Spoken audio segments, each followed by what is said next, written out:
जय श्री कुंज बिहारी की, जय श्री राधा प्यारी की। हरे कृष्णा कृष्णा कृष्णा हरे हरे, हरे रामा राम राम हरे हरे।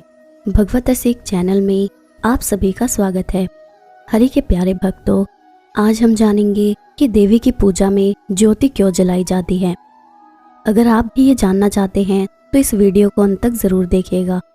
मगर ये जानने से पहले अगर आपने अभी तक इस चैनल को सब्सक्राइब नहीं किया है तो जल्दी से इस चैनल को सब्सक्राइब करें, ताकि नई वीडियो अपलोड होते ही आपके पास उसकी नोटिफिकेशन आ जाए और आप सबसे पहले उस वीडियो को देख सको। तो चलिए जानते हैं। देवी भागवत पुराण में कहा गया है कि सृष्टि के आदि में एक देवी ही थी। उसने ही ब्रह्मांड उत्पन्न किया। उससे ही ब्रह्मा, विष्णु और रुद्र उत्पन्न हुए। अन्य सब कुछ उससे ही उत्पन्न हुआ। वो ऐसी पराशक्ति है।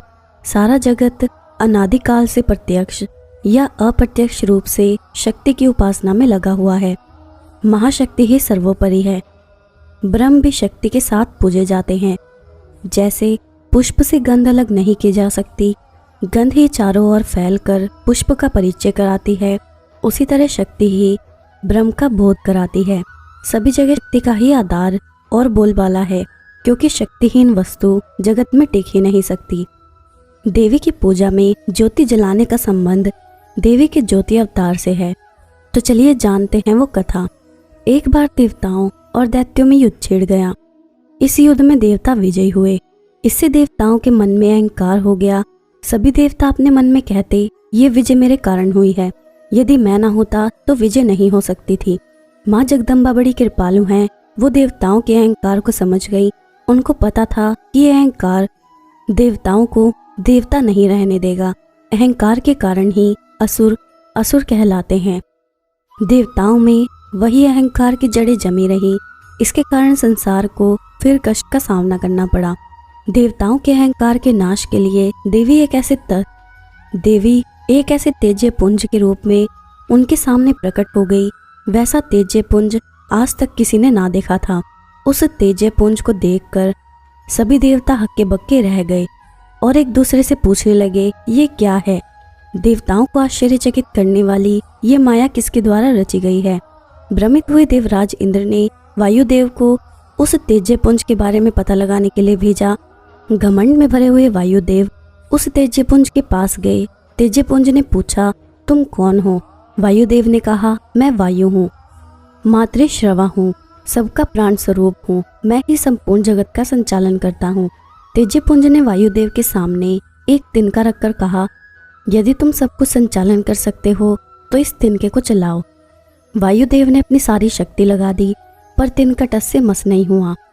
वो लज्जित होकर इंद्रदेव के पास लौट आए और कहने लगे कि यह कोई अद्भुत शक्ति है, इसके सामने तो मैं एक तिनका भी नहीं उड़ा सका।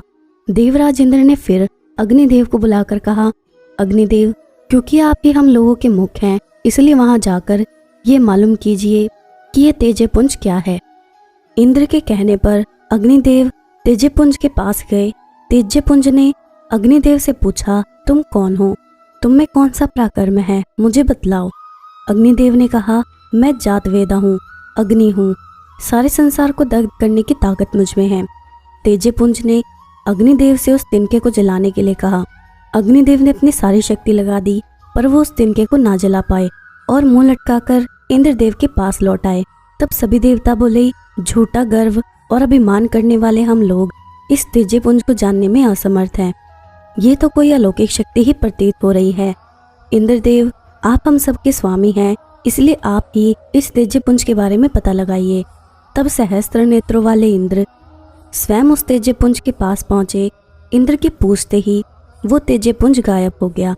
ये देखकर इंद्र बहुत लज्जित हुए। तेजयपुंज के उनसे बात तक न करने के कारण वे अपने आप को मन में छोटा समझने लगे। वो सोचने लगे कि अब मैं देवताओं को क्या मुंह दिखाऊंगा। मान ही महापुरुष का धन होता है। जब मान ही नहीं रहा तो इस शरीर का त्याग करना ही उचित है। इंद्रदेव का सारा अहंकार नष्ट हो गया। तभी गगन मंडल में एक आकाशवाणी हुई कि इंद्रदेव, तुम पराशक्ति का ध्यान करो और उन्हीं की शरण में जाओ। इंद्रदेव पराशक्ति की शरण में आकर माया बीज का जाप करते हुए ध्यान करने लगे। एक दिन चैत्र मास की 9वीं तिथि को माँ पारंबा ने अपना रूप प्रकट किया। वो अत्यंत सुंदरी थी। लाल रंग की साड़ी पहने उनके अंग अंग से नव यौवन फूट रहा था। उनमें करोड़ों चंद्रमाओं से बढ़कर तेज था। करोड़ों कामदेव उनके रूप पर न्यौछावर हो रहे थे। उन्होंने चमेली की माला और वेणी और लाल चंदन धारण किया हुआ था। देवी बोली, मैं ही परब्रह्म हूँ, मैं ही परम ज्योति हूँ, मैं ही प्रणव रूपिणी हूँ। मेरी ही कृपा और शक्ति से तुम लोगों ने असुरों पर विजय पाई है। मेरी ही शक्ति से वायुदेव बहा करते हैं और अग्निदेव जलाया करते हैं। तुम लोग अहंकार छोड़कर सत्य को जानो। देवी के वचन सुनकर देवताओं को अपनी भूल ज्ञात हो गई और वो अहंकार रूपी असुर से ग्रस्त होने से बच गए। उन्होंने क्षमा मांगकर देवी से प्रसन्न होने की प्रार्थना की और कहा कि आप हम पर ऐसी कृपा करें कि हम में कभी अहंकार न आए। तब से देवी की पूजा अष्टमी, नवरात्र और जागरण आदि में माता के ज्योति अवतार के रूप में ज्योति या अखंड ज्योति जलाई जाती है। नवरात्र में प्रतिदिन देवी की ज्योति जगाकर उसमें लौंग का जोड़ा, बताशा, नारियल की गिरी, घी, हलवा पूरी आदि का भोग लगाया जाता है। तो इस प्रकार देवी ने ज्योति अवतार लिया था। ज्योतिष के नवरात्रि के 9 दिनों में अगर लौंग से जुड़े कुछ खास उपाय किए जाएं तो धन की प्राप्ति होती है। तो आइए जानते हैं कि आखिर नवरात्रि में किए जाने वाले लौंग से जुड़े वो उपाय कौन से हैं और इससे आपकी किस्मत कैसे बदल सकती है। सबसे पहले कि नवरात्रि के विशेष 9 दिनों में किए जाने वाले उपायों में इस्तेमाल होने वाला लौंग बिल्कुल साबुत होना चाहिए। ज्योतिष के अनुसार आर्थिक स्थिति को अच्छा करने के लिए नवरात्रि के दौरान रोज शाम के समय जलते हुए कपूर में 2 लौंग डालकर माँ दुर्गा की आरती करें। मान्यता है कि ऐसा करने से धन से संबंधित परेशानियां दूर होती हैं। सभी बिगड़े हुए कामों को बनाने के लिए एक पान के पत्ते में लौंग रखकर इसे दोनों हाथों से माँ दुर्गा के चरणों में चढ़ाएं। जिस युवक या युवती की शादी होने में किसी प्रकार की मुश्किल हो रही हो तो वो चैत्र नवरात्रि के दौरान अपनी आयु के बराबर लौंग लेकर पीले या लाल धागे में लपेटकर और उसकी माला बनाकर दुर्गा माता को पहनाएं। इससे उनके शीघ्र ही शादी के योग बनने लगेंगे। अगर आपका कोई शत्रु या विरोधी आपके लिए परेशानी खड़ा कर रहा है तो नवरात्रि में 108 लौंग लेकर माँ दुर्गा को अर्पित करें। कहा जाता है कि नवरात्रि के दौरान लौंग से इन टोटकों को करने से दुर्भाग्य दूर होता है। अब मैं आपको एक दुर्गा भक्त कुमार की दर्द भरी कहानी सुनाती हूँ। बहुत समय पहले की बात है कि एक गांव में एक कुमार अपनी पत्नी और अपने एक 9 महीने के बच्चे के साथ रहता था। कुमार माँ दुर्गा का बहुत बड़ा भक्त था। कुमार माँ दुर्गा की प्रतिमा बनाकर उसे बाजार में बेचकर अपनी आजीविका चलाता था।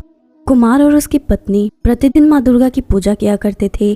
कहते हैं माता अपने सच्चे भक्तों की परीक्षा अवश्य लेती है।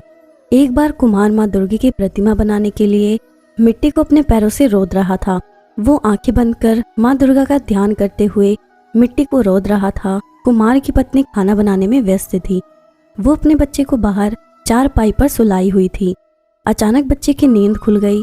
वो बच्चा खेलते खेलते वहां आ गया जहां पर उसके पिता कुमार माता दुर्गा के ध्यान में मगन होकर अपने पैरों से मिट्टी को रोद रहे थे। अचानक कुमार का बेटा उसके पैरों के नीचे आ गया और कुमार ने अपने बच्चे को भी अपने पैरों से मिट्टी के साथ रोद दिया। कुमार का पैर और मिट्टी खून से रंग गए।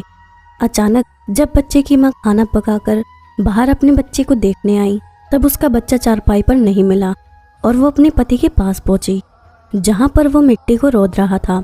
अचानक उसका ध्यान कुमार के पैरों पर गया। वो कुमार के हाथ को पकड़कर मिट्टी के बाहर खींच ली। कुमार और उसकी पत्नी मिट्टी को हाथ में लेकर रोने लगे कि मैंने ये क्या कर दिया, अपने ही बच्चे को मार दिया। कुमार और उसकी पत्नी माँ दुर्गा की प्रतिमा के सामने जाकर रोने गिड़गिड़ाने लगे। कुमार बोला कि माता, मैं तो आपके ही ध्यान में था। यदि हमारा बच्चा हमें ना मिला तो हम दोनों अपनी जान दे देंगे। माँ दुर्गा दोनों की प्रार्थना सुनकर प्रकट हुई।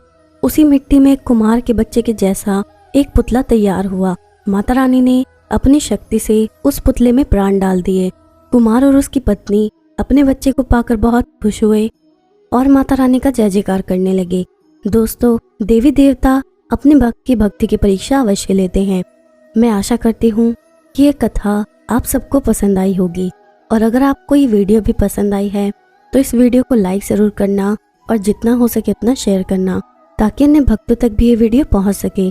और कमेंट में जय माता दी ज़रूर लिखिएगा।